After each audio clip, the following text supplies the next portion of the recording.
No imenso tecido da história humana, existem fios de acontecimentos tão extraordinários, tão resistentes a uma explicação simples, que continuam a fascinar o imaginário popular, geração após geração.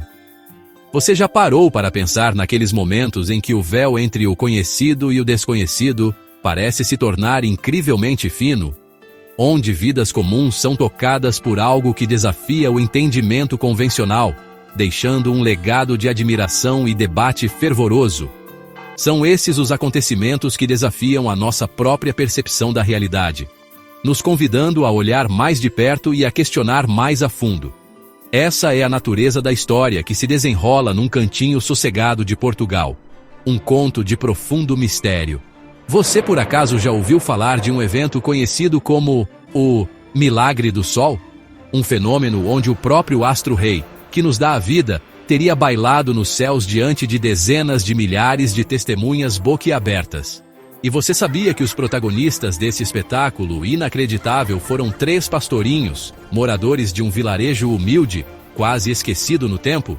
Essas crianças, mal saídas da infância, afirmaram ter testemunhado aparições da Virgem Maria, uma série de encontros que não apenas transformaria suas vidas para sempre, mas também espalharia ondas de admiração e espanto por sua comunidade e muito, muito além de suas fronteiras rústicas. Os ecos desses supostos encontros não ficaram restritos aos campos ensolarados do Portugal rural. Na verdade, eles chegaram aos corredores sagrados do próprio Vaticano, provocando investigações minuciosas e profundas deliberações teológicas. As mensagens supostamente entregues a essas crianças traziam profecias, algumas que pareciam antever conflitos mundiais e conclamar a ações espirituais em grande escala. Essas revelações, envoltas em segredo por décadas, acabariam por despertar uma imensa controvérsia e provocar discussões que ecoam até hoje nos estudos religiosos e entre os fiéis. A história de Fátima está, assim, ligada de forma inseparável a momentos cruciais do século XX, com uma influência de um alcance que ninguém imaginava. Nesta exploração, vamos embarcar numa jornada para examinar com atenção os relatos históricos, para mergulhar nos mistérios profundos que ainda pairam sobre essa narrativa extraordinária. Navegaremos pela intrincada teia de teorias. Investigaremos as evidências disponíveis e buscaremos compreender as verdades, tanto as percebidas quanto as documentadas, que cercam Fátima. Esta pequena vila portuguesa, antes um pontinho esquecido no mapa, tornou-se um dos locais mais fascinantes e profundamente significativos da fé católica, e de fato, para aqueles que buscam respostas espirituais em todo o mundo. Vem com a gente desvendar as camadas deste enigma atemporal em busca de clareza em meio a tanto fascínio.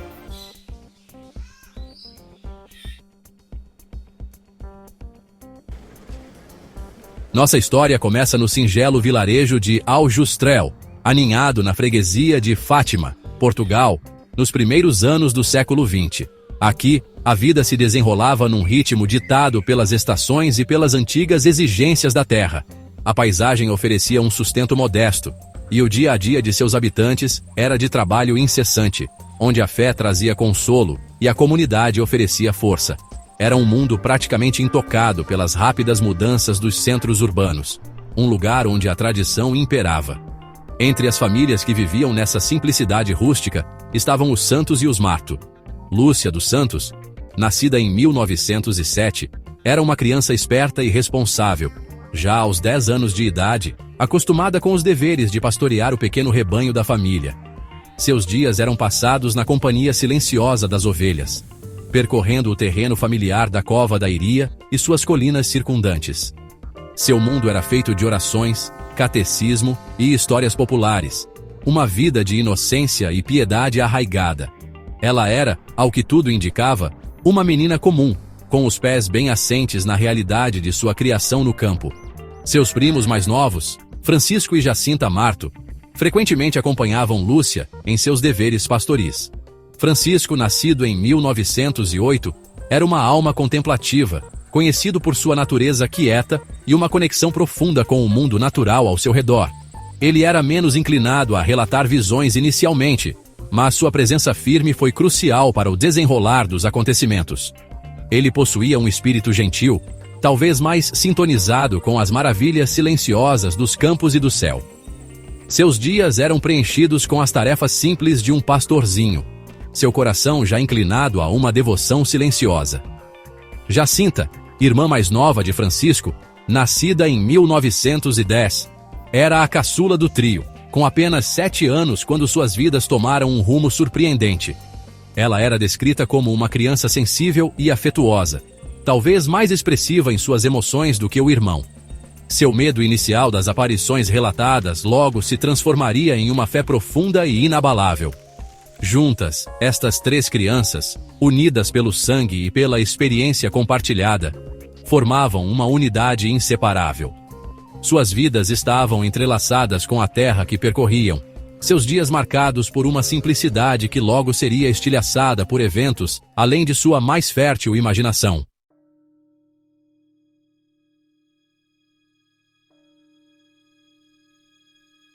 Foi em 13 de maio de 1917, em meio ao turbilhão de um mundo mergulhado na Grande Guerra, que o ritmo corriqueiro da vida de Lúcia, Jacinta e Francisco mudou para sempre. Eles tinham levado suas ovelhas, como tantas vezes antes, a um pasto conhecido como Cova da Iria, uma depressão suave na terra, um lugar simples e que eles conheciam como a palma da mão. O ar devia estar cheio do balido das ovelhas, o zumbido dos insetos e os sons distantes da vida no campo. Nada, absolutamente nada naquela manhã, indicava que aquele dia seria gravado para sempre na história da fé. De repente, como Lúcia contaria mais tarde, um clarão de luz, mas um clarão tão forte como um relâmpago, embora o céu estivesse limpinho, assustou os 3 enquanto faziam seu lanche simples. Com medo de uma tempestade daquelas, de repente, começaram a juntar o rebanho, o coração batendo mais rápido, com uma apreensão que nunca tinham sentido. Então, um segundo clarão, ainda mais vivo, e ali, em cima de uma pequena azinheira, eles viram uma figura, uma senhora de um brilho que cegava, mais brilhante que o sol. Foi como Lúcia descreveu. Aquilo não era coisa deste mundo. Era algo que ia muito além do que podiam entender, uma visão que parecia trazer uma paz de outro universo. A primeira reação das crianças foi uma mistura de um espanto profundo e um medo que dá para entender. Jacinta, tomada pela emoção, só conseguia olhar, parada. Já o Francisco, apesar de ver a figura, dizem que não conseguia ouvir o que ela falava. Ele dependia da Lúcia e da Jacinta para saber os detalhes da conversa. Lúcia, por ser a mais velha, tomou a frente e começou a conversar com aquela presença luminosa. A senhora, contaram eles, falou com doçura, pedindo que voltassem àquele mesmo lugar no dia 13 de cada mês, durante 6 meses seguidos, e prometeu que, na hora certa, revelaria quem era e o que queria. Esse primeiro encontro, rápido mas com uma força avassaladora, deixou eles confusos, mudados e carregando um segredo que era pesado demais para suportar. A notícia de uma coisa tão fora do comum, assim que foi contada para as famílias, não demorou para se espalhar pela pequena e unida comunidade de Aljustrel e Fátima. Uma gente boa, mas com o pé atrás, como é natural. No começo, a história deles foi recebida com gozação, até deboche. Os adultos, com os pés bem fincados na dureza da vida, custavam a acreditar que uma visita dos céus tão importante escolheria justo 3 pastorinhos, crianças simples e sem estudo, para receber essa mensagem. Mas a firmeza das crianças ao contar a história, a sinceridade que não dava para negar, e o fato de ser uma história tão, mas tão diferente de tudo, começou a plantar uma pulguinha atrás da orelha, depois uma preocupação, e para alguns, uma fé que começava a nascer. A fé de que talvez, só talvez, algo realmente impressionante estivesse acontecendo bem ali, no meio deles.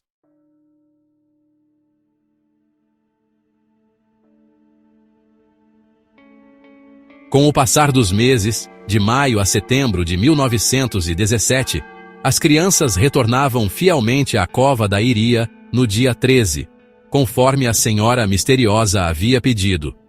A cada suposta aparição, a notícia de seus encontros se espalhava mais e mais, como ondas se abrindo num lago sereno.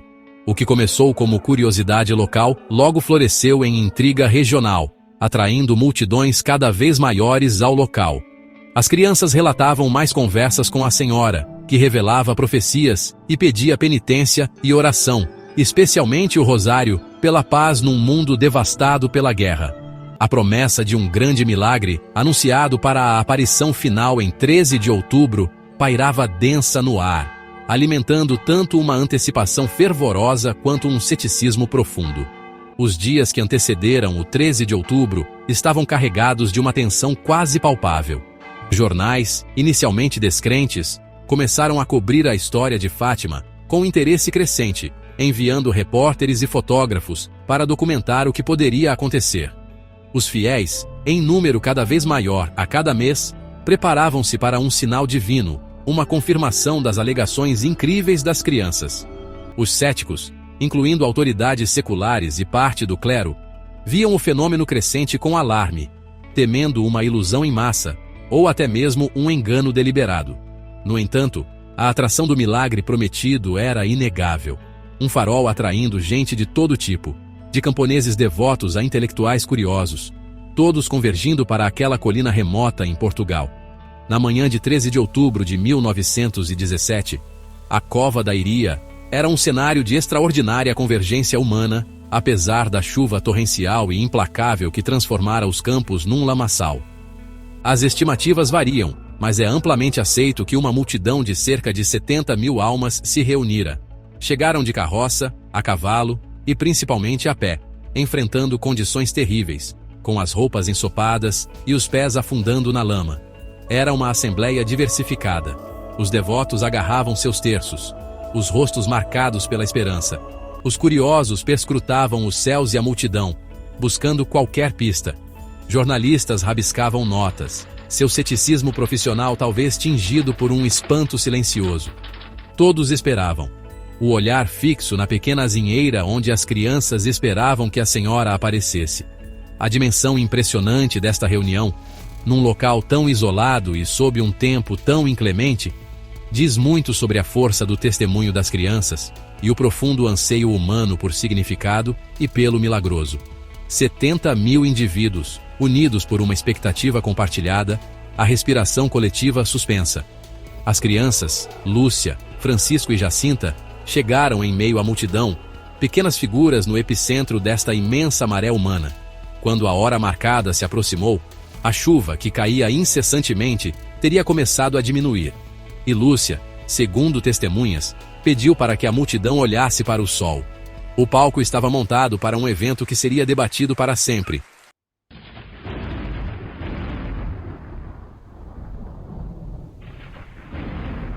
Então, como que por um sinal divino, a densa camada de nuvens que cobria o céu teria começado a se abrir, revelando o sol, não como um globo de brilho insuportável, mas como um disco prateado, bem nítido. Relatos de testemunhas oculares, muitos registrados na época por jornalistas, descrevem esse disco como algo que podia ser olhado diretamente sem incômodo, girando em seu próprio eixo, com uma velocidade espantosa. Era, diziam eles, como uma roda de fogo colossal, lançando feixes de luz multicolorida que banhavam a paisagem. As árvores, os rostos da multidão, voltados para o alto, em tons de amarelo, azul, violeta e vermelho. Essa exibição etérea de luz e movimento não foi um vislumbre passageiro. Durante vários minutos, a multidão reunida assistiu, hipnotizada, enquanto o sol parecia dançar nos céus. A palavra dança é usada repetidamente nos testemunhos, numa tentativa de capturar os movimentos erráticos, mas de alguma forma controlados. Não estava apenas girando, parecia bailar, rodopiar, executar um balé celestial muito distante de qualquer comportamento astronômico conhecido. As cores vibrantes que projetava sobre a Terra criavam uma atmosfera quase surreal, como num sonho. Uma sinfonia visual que deixou muitos observadores boquiabertos. A fase mais apavorante do fenômeno, segundo inúmeros relatos, ainda estava por vir. Após o período girando e emitindo luzes coloridas, o sol pareceu se desprender do firmamento e iniciar uma descida assustadora, zigue-zagueando em direção à terra e à multidão petrificada lá embaixo. Um grande grito de medo e angústia ecoou entre os 70.000 espectadores, enquanto o disco em chamas aumentava de tamanho e parecia despencar diretamente sobre eles. Muitos caíram de joelhos na lama, confessando pecados, clamando por misericórdia, acreditando que o fim do mundo havia chegado. O calor, alguns relataram, tornou-se intenso, aumentando o terror dessa aparente catástrofe solar. E então, tão subitamente quanto havia começado sua queda apavorante, o Sol teria interrompido sua descida e retornado à sua posição normal no céu, reassumindo seu brilho familiar, embora agora mais suave. Um suspiro coletivo de alívio, misturado com expressões de admiração e orações, percorreu a multidão. Talvez um dos detalhes mais inexplicáveis relatados por muitos foi que suas roupas encharcadas e o chão lamacento, ensopados por horas de chuva torrencial, estavam agora surpreendentemente secos. O milagre do sol, como ficou conhecido, havia terminado, deixando para trás um legado de fé inabalável para muitos e um mistério duradouro e intrigante para todos.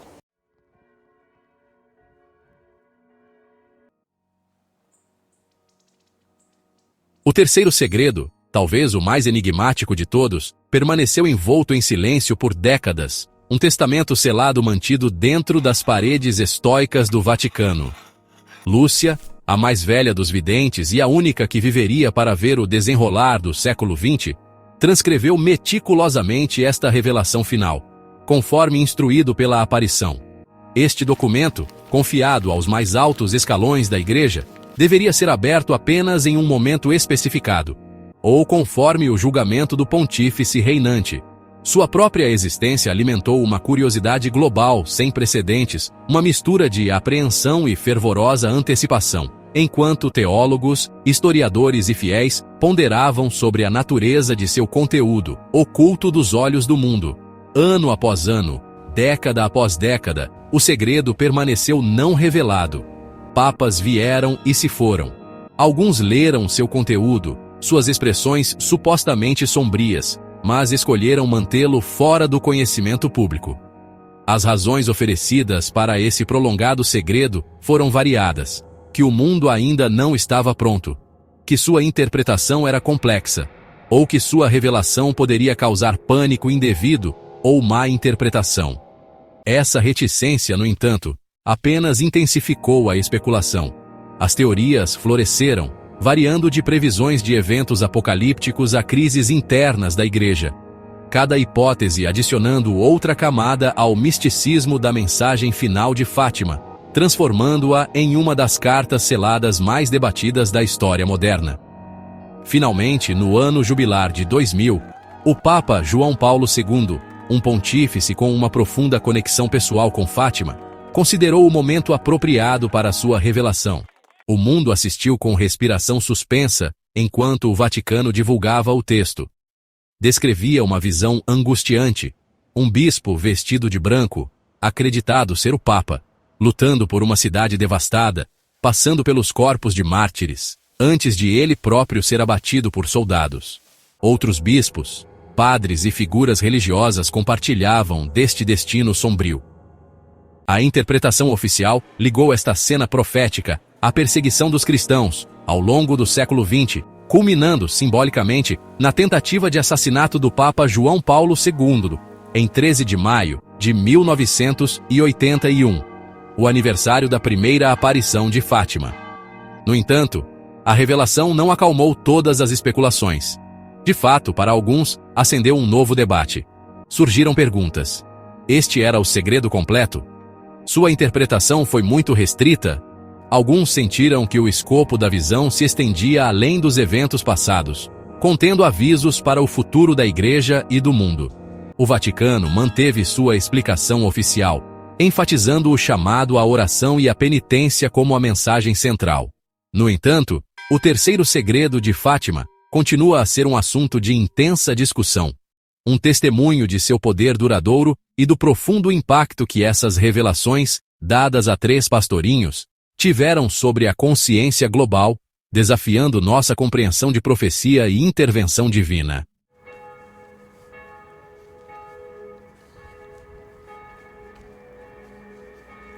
Com o passar das décadas e o aumento do número de peregrinos para milhões, o Santuário de Fátima continuou a expandir-se, evoluindo para atender às necessidades de uma congregação global.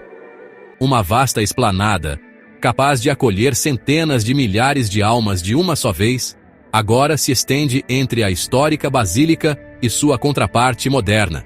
Este novo edifício, a Basílica da Santíssima Trindade, consagrada em 2007, é uma notável obra de arquitetura religiosa contemporânea.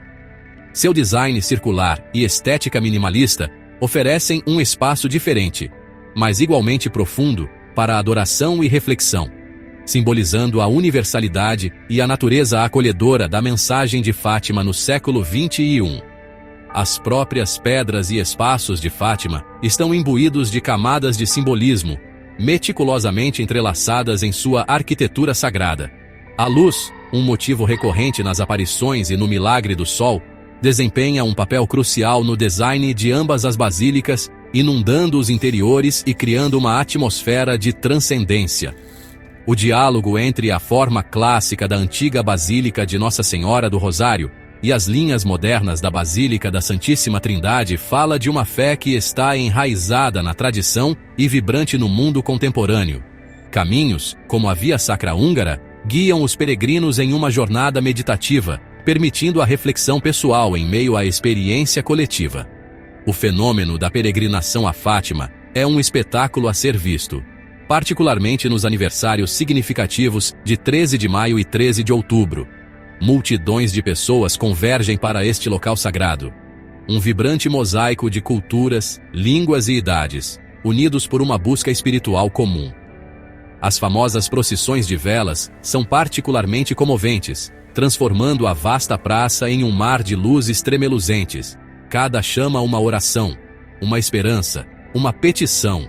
Muitos realizam atos de profunda penitência, rastejando de joelhos sobre a dura pedra da esplanada em direção à Capela das Aparições, uma manifestação física de sua profunda devoção, sua busca por cura, perdão ou uma expressão de profunda gratidão.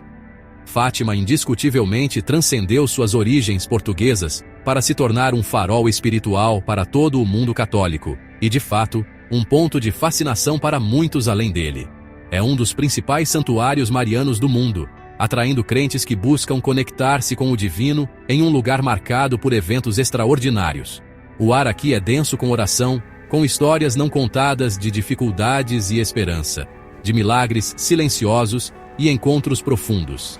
É um lugar onde a jornada individual do peregrino se funde com uma vasta corrente coletiva de fé, criando um poderoso senso de comunhão espiritual que ressoa muito além dos limites físicos do próprio santuário.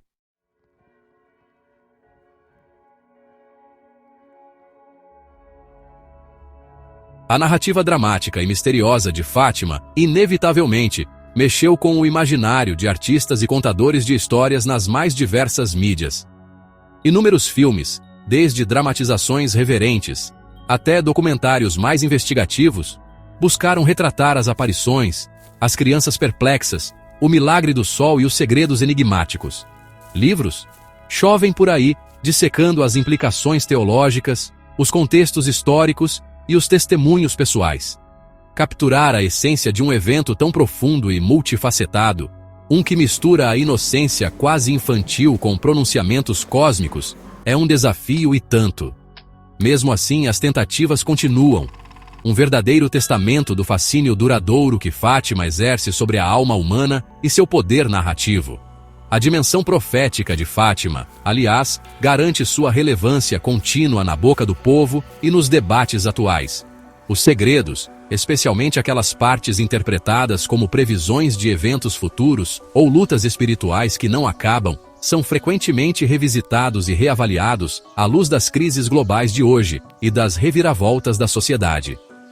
Esse fascínio que não passa vem de um desejo humano lá do fundo, de encontrar sentido em tempos turbulentos. E para muitos, Fátima oferece um norte, uma perspectiva divina sobre o desenrolar da grande novela, que é a história da humanidade. A sensação de que sua mensagem não é apenas algo do passado, mas que carrega uma urgência que atravessa o tempo, mantém Fátima viva em sermões, discussões e reflexões pessoais pelo mundo afora. Para além das interpretações religiosas e históricas mais tradicionais, os acontecimentos de Fátima também atraíram teorias mais, digamos, alternativas, até mesmo especulativas. A pura inexplicabilidade do milagre do sol, por exemplo, levou alguns a propor explicações com um pezinho na ufologia. Essas teorias sugerem que o sol dançante, ou quem sabe até as próprias aparições, seriam manifestações de inteligência extraterrestre, mal interpretadas com um olhar religioso pelas testemunhas de 1917.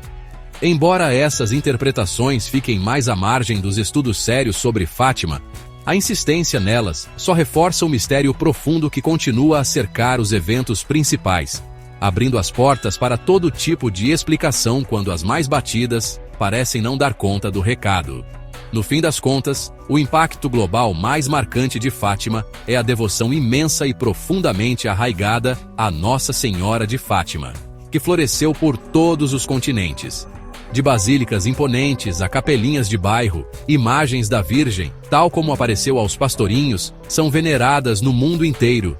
Grupos de oração dedicados a rezar o terço, como foi pedido durante as aparições, se espalham e prosperam nas mais diversas culturas.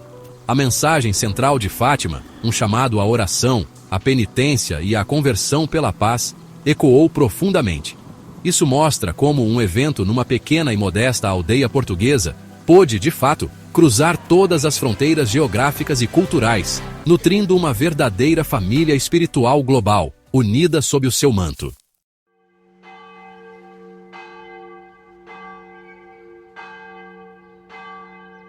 Independentemente das convicções pessoais que cada um de nós possa nutrir, quer se aborde esta narrativa com o fervor do crente, o escrutínio do cético ou a mente aberta do investigador, é impossível negar a força intrínseca que o episódio de Fátima carrega consigo. Esta força não reside apenas nos relatos milagrosos ou nas profecias enigmáticas, mas também na profunda ressonância emocional e espiritual que despertou e continua a despertar em milhões de pessoas ao redor do globo. É um fenômeno que transcende as barreiras da linguagem e da cultura, falando diretamente a uma necessidade humana fundamental de encontrar sentido e esperança, especialmente em tempos de grande incerteza e convulsão. E assim, perante a magnitude destes acontecimentos e o seu legado persistente, surge a interrogação fundamental, uma questão que paira sobre a paisagem de Fátima como as nuvens que testemunharam o milagre do sol. Terá sido tudo isto apenas uma extraordinária, embora complexa coincidência? Uma confluência fortuita de fatores psicológicos, sociais e talvez até atmosféricos, habilmente tecida numa narrativa convincente pela força da crença humana e pela passagem do tempo? Ou estaremos, porventura, perante algo que se estende para além das nossas atuais capacidades de compreensão, um vislumbre de dimensões da realidade que ainda nos escapam? A possibilidade de que haja muito mais por trás das aparições de Fátima do que a nossa limitada percepção consegue atualmente imaginar é uma perspectiva que continua a alimentar o debate e a investigação. Poderiam estas experiências ser a manifestação de uma interação com uma inteligência ou uma realidade que opera segundo princípios ainda desconhecidos pela nossa ciência? Seriam mensagens codificadas, cujo verdadeiro significado ainda aguarda ser decifrado pelas gerações futuras? Estas são as questões que transformam Fátima de um mero evento histórico num portal para a contemplação do desconhecido. Um convite constante à humildade intelectual perante os mistérios do universo. Este intrincado mistério, portanto, não oferece respostas fáceis, mas sim um convite perene à reflexão. Ele desafia-nos a examinar os limites do nosso conhecimento, a questionar as nossas certezas e a considerar a possibilidade de que o tecido da realidade seja muito mais complexo e surpreendente do que as nossas teorias atuais conseguem abarcar. Fátima permanece como um lembrete eloquente de que, no grande teatro do cosmos e da experiência humana, há sempre espaço para o maravilhamento, para a dúvida e para a busca incessante por uma compreensão mais profunda do nosso lugar no universo e do significado da nossa breve, mas preciosa existência.